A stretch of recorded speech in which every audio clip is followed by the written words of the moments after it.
E das quadras para o campo, o Santos tropeçou no Campeonato Brasileiro. Jogando na Vila Belmiro, o Peixe foi derrotado pelo Sport por 1-0. Já Corinthians e Palmeiras venceram, enquanto o São Paulo empatou. Veja agora os gols. Santos e Sport abriram a rodada no sábado. O gol do jogo saiu aos 35 minutos da segunda etapa, em uma falha do zagueiro Nogueira, que substituía David Braz suspenso. A bola sobrou livre para Osvaldo marcar 1-0. O Peixe ocupa temporariamente o 5º lugar do campeonato com 16 pontos. O próximo jogo é contra o Flamengo na quarta-feira pela Copa do Brasil. Já o São Paulo recebeu o Fluminense no domingo. O tricolor paulista saiu na frente logo aos 6 minutos do primeiro tempo. Cueva cruzou para a área. Denilson tocou para Jusilei, que só teve o trabalho de empurrar para o gol. O time carioca empatou na segunda etapa, em um belo chute de Wendel.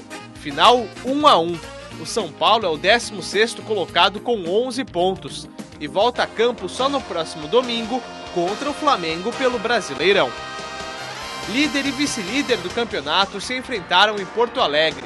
O Corinthians derrotou o Grêmio por 1-0 e se distanciou na ponta da competição. Paulo Roberto arrancou bem e cruzou. Jô fez o corta-luz e Jadson balançou as redes. O Grêmio ainda teve a chance de empatar em um pênalti cobrado por Luan, mas Cássio defendeu. O Corinthians vai agora até a Colômbia e enfrentar o Patriotas na quarta-feira pela Sul-Americana. E o Palmeiras encarou a Ponte Preta em Moisés Lucarelli e venceu em grande partida do venezuelano Guerra. O jogador recebeu o lançamento de Tietê e abriu o placar. A Macaca empatou na sequência com um chute de fora da área de Luca.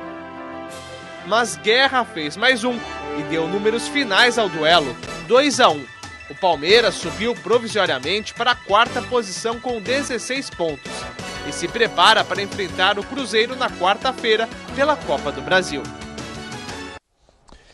Para falar mais sobre a rodada do Campeonato Brasileiro, nós recebemos agora o jornalista do Santa Portal, Rodrigo Martins. Rodrigo, boa noite. Boa noite. Bom, o Santos vinha embalado, né, Rodrigo? 5 partidas sem perder. Aí enfrenta o Sport, zona do rebaixamento, o Sport jogando na Vila Belmiro. O que aconteceu com o Santos que acabou perdendo essa partida por 1-0? Eu acho que o Santos não teve uma boa jornada no sábado. O Santos apresentou alguns problemas que eram comuns na época do Dorival Júnior, com muita troca de passes e poucos dribles, pouca produtividade, né? Faltando aquele arremate, aquele drible para quebrar um pouco a marcação. E o Sport veio bem montado, veio para jogar por uma bola, achou essa bola num erro do Fabiano Nogueira, zagueiro. O Osvaldo, que tinha entrado durante o jogo, foi esperto, fez o gol.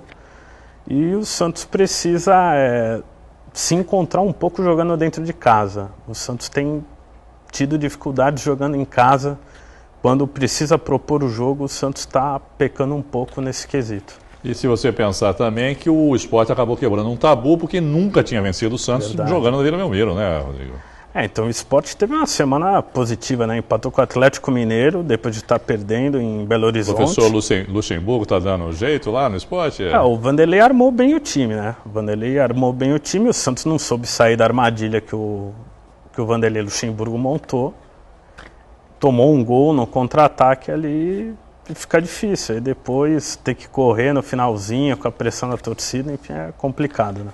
Bom, depois do jogo a torcida acabou vaiando o time. Você acha que o Levi pode se sentir de alguma maneira pressionado já por esse resultado, Rodrigo? Acredito que não. Acho que começo de trabalho ainda. O Levi acabou de chegar, ainda tenta mudar algumas coisas da época do Dorival. E acho que a maior questão ali, pelo menos que eu percebi, foi com relação ao Lucas Lima. A torcida estava bastante irritada com o Lucas Lima. Vaiou muito, né, o Lucas Lima? Vaiou muito o Lucas Lima. Hoje, inclusive, uma notícia que acabou de sair, que o Santos está acionando a FIFA contra o Barcelona, notificando o Barcelona por assédio ao jogador. Notificou o Barcelona e a FIFA, né, por assédio, né? Sim, é uma denúncia que o Santos está fazendo. Mas houve esse assédio, Rodrigo? Quer dizer, ou foi só uma declaração, por exemplo? Porque isso aí também, foi uma o que rolou, né, foi um jogo de pôquer com o Neymar, rolou o papo de que vou jogar no Barcelona, ele disse que depois não falou, ficou aquele disse que não me disse. houve realmente esse assédio? Quer dizer, o Santos está notificando o Barcelona e a FIFA, mas é preciso saber se houve esse assédio realmente em relação ao jogador, né? O Barcelona tem interesse no jogador. O problema do Lucas Lima com relação ao Barcelona é que ele é um jogador sem passaporte europeu. Então ele é um jogador extracomunitário. Nesse ponto, o pai do Neymar, o Neymar da Silva Santos, está tentando convencer a diretoria do Barcelona a investir no Neymar, no Lucas Lima. Mas é uma negociação, porém as conversas existem. E na visão do Santos, o Barcelona está, digamos, tentando atravessar o negócio, assediando antes do tempo. Ele só poderia negociar a partir do dia 1º de julho, é isso? A partir do dia 1º, ele está há 6 meses de vencer o contrato dele, ele está liberado para negociar com qualquer equipe. Qualquer equipe do futebol mundial ele pode assinar a partir de 1º de julho. Bom, o próximo compromisso do Santos, Flamengo no Rio de Janeiro, Copa do Brasil. O que dá para esperar dessa partida, Rodrigo? É um jogo difícil, né? O Flamengo vem... Complicadíssimo, né? O Flamengo, apesar de não estar jogando tão bem assim, o Flamengo nos últimos jogos conseguiu bons resultados. Então isso pode... vai ser difícil jogar lá, é um estádio novo que o Flamengo remodelou na Ilha do Governador. É o estádio reformado lá, né? O Ninho do Urubu, né? Isso, Ilha do Urubu que eles falam, né? Enfim. Na Ilha do Governador. Exatamente. E o Santos, agora, foi o que eu falei, o Santos tem se sentido mais confortável jogando fora de casa, no contra-ataque, do que quando precisa propor o jogo. Talvez esteja aí a vantagem do Santos para esse jogo contra o Flamengo. É a partida válida pelas quartas de final, né, da Copa do Brasil. Sim, jogo de ida. Jogo de ida, depois o Santos joga aqui, recebe o Flamengo Isso, aqui. na Vila Mas Belmiro. fazer um bom resultado lá seria interessante para o Santos, né, Rodrigo? Sim, porque o jogo de volta é na Vila, né? O Santos tentou levar para o Pacaembu, mas deve ser na Vila Belmiro, porque a PM de São Paulo vetou. O Santos conseguiu uma boa vantagem lá, um empate com gols, já é algo positivo. Vamos aguardar. Bom, falar um pouquinho dos outros times da capital. O Corinthians abriu 4 pontos de vantagem para o segundo lugar, o próprio Grêmio. O que o Corinthians está fazendo de diferença, porque tem se destacado, né, nesse início de Campeonato Brasileiro, Rodrigo? Eu acho assim... Uma partida que era muito esperada, né? Essa contra o Grêmio, o Corinthians se deu bem. Todo mundo falava que era o grande teste, o Corinthians passou com louvor. Passou com louvor. Fez uma grande partida. O time, taticamente, a gente percebe um time muito bem armado, um time... que cada jogador sabe da limitação da equipe, mas eles correm e se desdobram. Conjunto, principalmente, você diria? Sim, e o trabalho do técnico Fábio Carilli, que surpreende, fantástico. Né, de alguma maneira, né, o Carilli. Quer dizer, um pupilo do Se havia Tite. um ponto de interrogação em relação ao Carilli, agora ninguém pode falar mais nada, né? São 23 jogos de invencibilidade, 86,7% de aproveitamento no campeonato. Né? É um aproveitamento muito alto para um treinador, por dizer iniciante, né, um pupilo do Tite, mas ele é um grande estudioso do futebol e tem mostrado que sabe armar equipes muito bem. E o time comprou essa ideia, que é o principal no futebol, são os jogadores comprarem a ideia do treinador. Ele conseguiu isso. Se o time começa a abrir muito também, depois fica mais complicado. Exatamente. Né? Bom, o Palmeiras também venceu, subiu 5 posições na tabela, entrou já no G4, tem um dos melhores elencos do Brasil e parece que está começando a se encaixar, né, agora, o Palmeiras. O Palmeiras, o Cuca fez algumas modificações para esse jogo. Andou flutuando demais aí. Está rodando o elenco e está conseguindo resultados. O Palmeiras também, assim como a gente falou antes do Flamengo, não está jogando tão bem, mas está começando, os resultados estão começando a vir. Isso 3 dá vitórias confiança. seguidas, né, agora. Exatamente, isso dá confiança e no futebol é fundamental. Bom, em compensação, a má fase do São Paulo não acabou. O resultado poderia ter sido pior, não fosse uma série de defesas do goleiro Renan Ribeiro. A torcida fez protestos contra os jogadores e contra o presidente do clube ontem. Afinal, qual é o problema aí do tricolor, Rodrigo?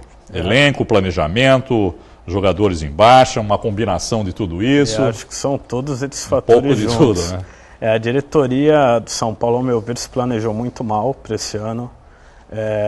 Está mexendo muito no time já com o campeonato em andamento. Sim, né? uma série de contratações equivocadas, de vendas de jovens jogadores fora de hora e com um técnico... Os meninos saem lá de Cotia, chegam e são vendidos. Exatamente. Né? Tem alguns jogadores que nem passaram pelo profissional, já foram direto para a Europa.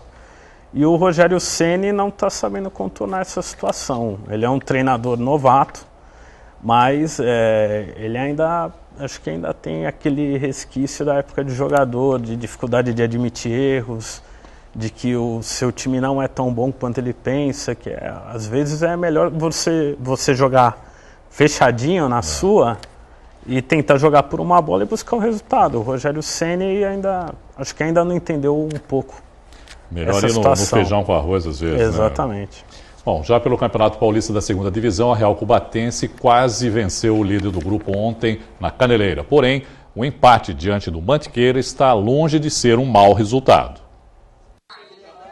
Aos 32 minutos, Gabriel abriu o placar para o time do Litoral. Aos 3 minutos da segunda etapa, o centroavante Samuel ampliou a vantagem.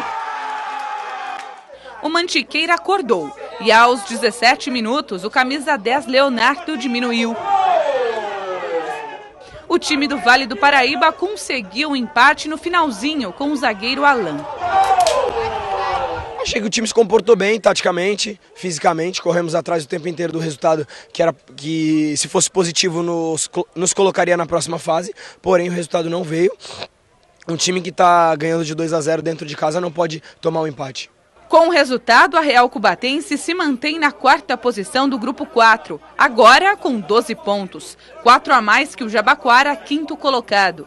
O próximo desafio da equipe do Litoral é contra o São José, domingo às 10 da manhã, novamente na Caneleira. Vale destacar que faltam apenas 2 rodadas para o fim da fase de classificação do Campeonato Paulista e somente os 4 primeiros da chave avançam para a próxima fase. Vamos trabalhar forte durante a semana, né? Vamos ver quem tem condição de jogo, quem não tem e buscar o resultado positivo.